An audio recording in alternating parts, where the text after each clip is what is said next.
in my profession, which is the video game and film industry, visual arts obviously plays a vital role to the success of many projects, whether it's a video game or it's advertising or it's a film.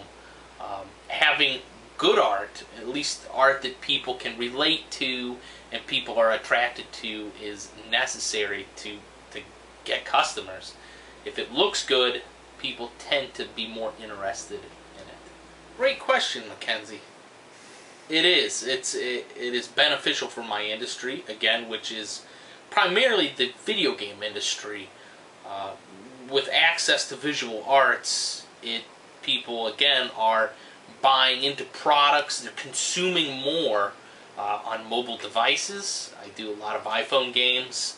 I've scored well over 50 iPhone and iPad and Android games in the last couple of years, and having access to that content, whether it's just screenshots or it's concept drawings or it's, whatever, character models, people get really excited about that. And gamers, when they get really excited, they tend to pre-order products, they tend to tell their friends about it, post on Facebook, and then you get everybody talking about a certain project and they buy it, and the money doesn't go in my pocket, unfortunately, but the developers then continue to hire their team when they have a commercially successful product. Nice. And an example of that, I suppose, would be some of the projects that I've worked on that have had successful Kickstarters, where the Kickstarter really has no gameplay.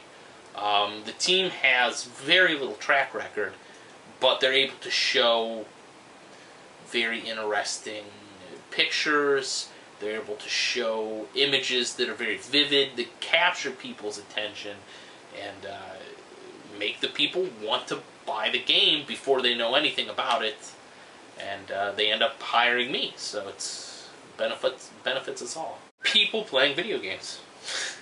The images tend to be pictures of people playing video games. Sometimes they're not using the correct controllers.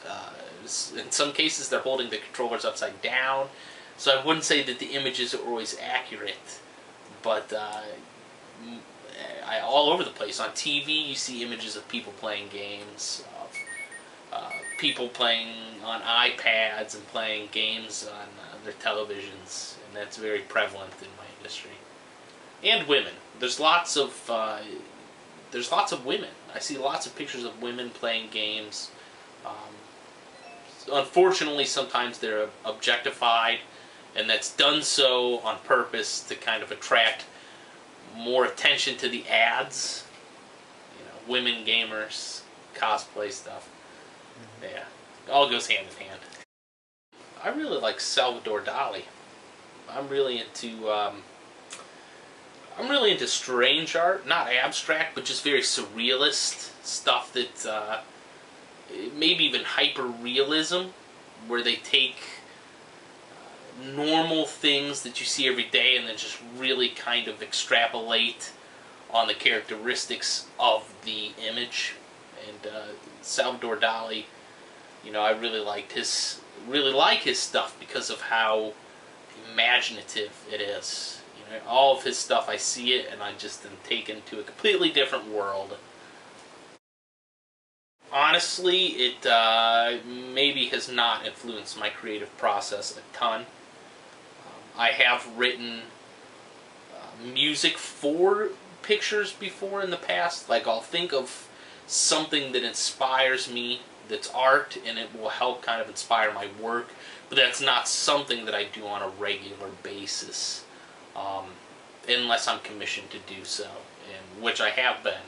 They'll provide me art and say, write music that is fitting of this art, but it's not something I do on a regular basis.